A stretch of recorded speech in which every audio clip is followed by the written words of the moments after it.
jumped ahead, but that was spectacular. Which one was the better one, guys? Don't stick. The second one for me is second one, yeah. better. I was so excited to show that one. Low key, I know that he's not in the conversation with a Giannis, a Joel Embiid, or a Jokic, even though I think he does belong. Yeah. Bring it to the he's table. giving work to everybody. Yep. Yeah. He's put people on blast. Have I not been saying this? He's going to need to in these playoffs, too, if you expect this Mavs team to be anything. But Well, speaking of the Mavs, shall we?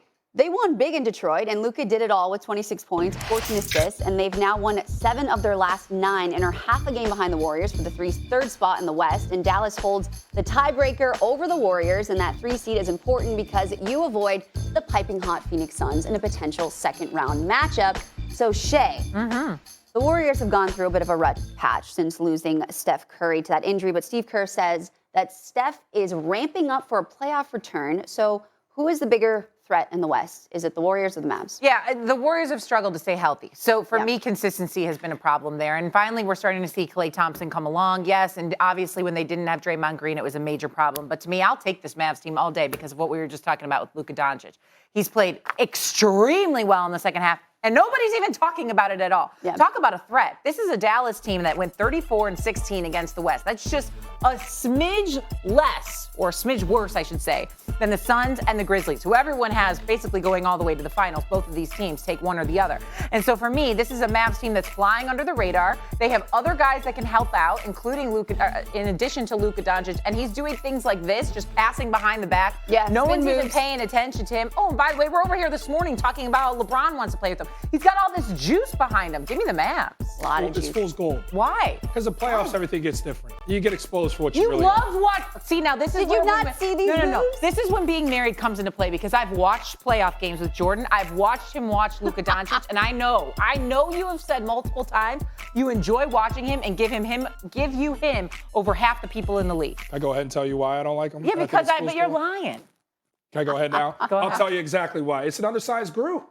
It's an undersized group that defends really well because they can switch everything and be interchangeable. They're going to bomb you out. But Luka has to be nuclear these entire playoffs for this team to truly go on a run. Whereas when I look at a team like the Warriors, give me the Warriors all day because of who Jordan Poole has become alongside Steph Curry when he's healthy. Yep. These are elite shot creators and shot makers. Now, big question marks, bigger than Dallas's. How healthy is Steph? Yeah. How healthy is Dre and Clay? How healthy are all 3 of those guys to go on a run? But if it is, culture's in place. They know who they are. They can defend. Maybe not top 5 to the place that this Mavs team can present with the interchangeable pieces. They know how to guard. They know who they are. And the emergence of Jordan Poole has been magnificent to watch over these last month and a half or so. Bigger West threat, Dubs or Mavs? Dubs. Neither. All right, who's your pick then? I am so tired of the national disrespect For the that's Suns. come to the Memphis Grizzlies. But that the wasn't. Grizzlies. Oh. To the Memphis Grizzlies. Yes. Phoenix is the best team in the NBA. Yes. They're the best team in the NBA. No question. So the no question is, who is the biggest threat to the Phoenix Suns? Grizzlies. That is the Memphis Grizzlies. Now, people can sit there, look at the dynamic of how they play, how they defend, 20-2 without Ja Morant. And I want you guys to understand something, because for me, matchups matter, right? And I'm not saying that I think Steph or these guys would dwindle in these situations because Steph is incredible. But, I think that we don't look at Ja Morant as if he's on the same level of some of the other players. And I can tell you that when you watch him play, when he's on the court, with the way this team is constructed, with Steven Adams, the size they have down low, with Desmond Bane, DeAnthony Melton, the way they shoot the ball, the way they defend, the way they play collectively together, that I do think the biggest threat to the Phoenix Suns. But this is bigger, Jay. This isn't biggest. This is bigger of these 2 teams. I agree with you. I take the Suns over the Grizzlies. I think the Suns are going to win it all this year. We all would. We would all saying of these 2 teams, which one is bigger? You got to believe in one of these 2 teams. You got to go where? If you had to pick one or the other. To go where? To go further. To go further in the playoffs? As a 3 and 4 seed to go further. They're going to see the Jazz, or they're going to see the Nuggets. I would say Golden State. Golden State. There you go. Okay. It's the firepower that they have, the depth that they have.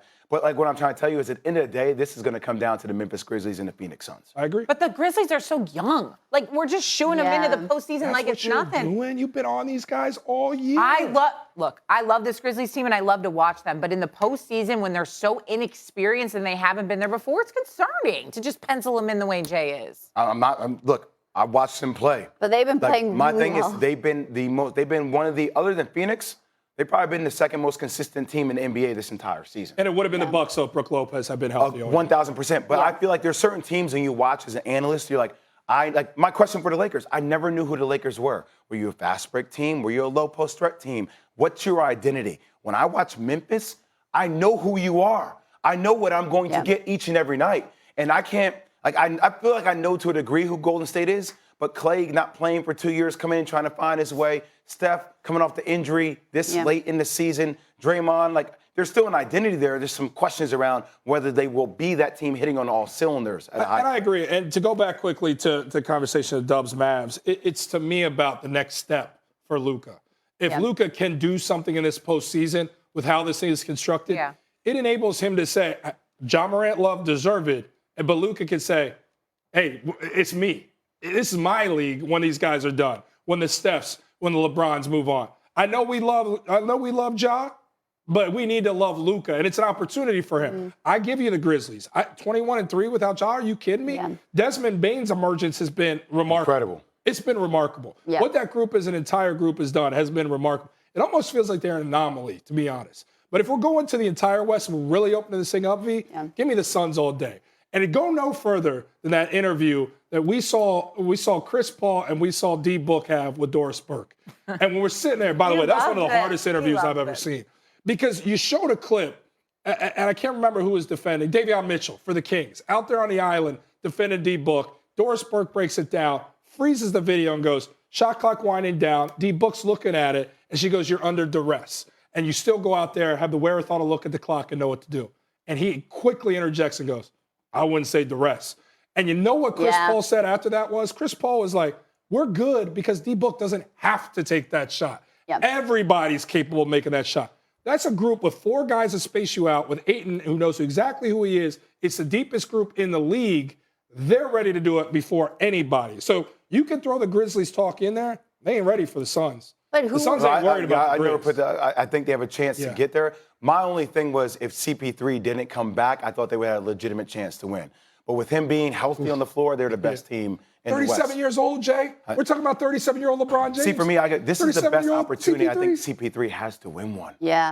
Last year, why do you say that? Because the way everything went this year, right? The Lakers obviously falling off the map. The injury to Stephen Curry later in the season, and the continuity that you're expecting Golden State to find so quickly. Ja Morant even dealing with some of his injuries, right, down the stretch. Will he be fully healthy when it's time to go? Even though I've seen him work out, I think he will be.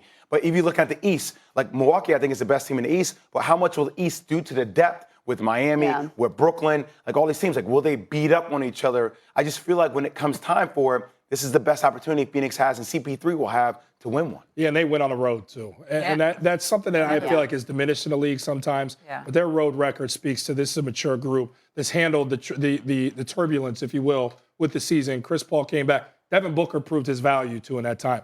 Devin Booker needs to be talked about in this MVP conversation a little bit more than he has been, if you ask me. If we're giving flowers all around, we need to talk about Devin a little bit more. Yeah, too. I agree. The Suns team is the one thing I think we all can agree on. Everything's so wide open in the East, but in the West, it's a clear path for the Suns. I like this Grizzlies team. It's just the youth scares me.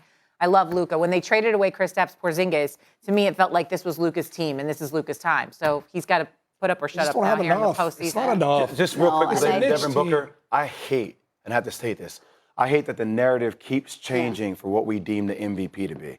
Is it the best player on the best team? Because if that's the case, then it's Devin Booker. But I will say, as things are going down the stretch, if Jokic and the team, they get into the play-in, I feel like the MVP should go to Joel Embiid. What Joel Embiid has done has been tremendous for the Philadelphia 76ers. You know what I love? That it's all bigs. It's Giannis, it's Embiid, it's the Joker. Everybody talks about guards. At the end of the day, it's these hybrid bigs that can have guard-like skills, still bully you down low. I love that part of the game is still there. Well, we've got legends in the making, and we got to take it to a break. But speaking of a legend, we've got Tiger Woods, who's returning to Augusta and is playing for the first time since that awful car crash. But what's at stake for one of the great